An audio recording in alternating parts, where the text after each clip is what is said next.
Patay matapos umanong ma-heat stroke ang 66 anyos na babaeng tubong Dagupan City. May ulat si Jasmine Gabriel Galban.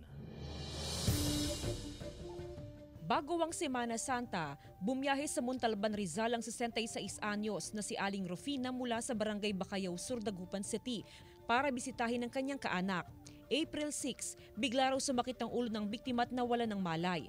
Dinala sa isang pagamutan sa Rizal ang biktima, pero nilipat din kaagad sa Pangasinan Provincial Hospital.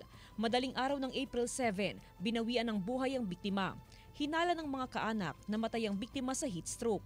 Sobrang init kaya na high blood sila siguro. At yung banday, yung puta nga maong. Katunaan, stroke na siguro.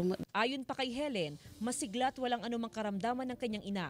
Kaya kumbinsido rin sila na posibleng may kinalaman ang mainit na panahon sa pagkasawi ng kanilang ina. Ngayong mainit ang panahon na karaniwang umaabot sa danger category ang heat index, pinag-iingat ang publiko sa banta ng heat cramps, heat exhaustion at heat stroke.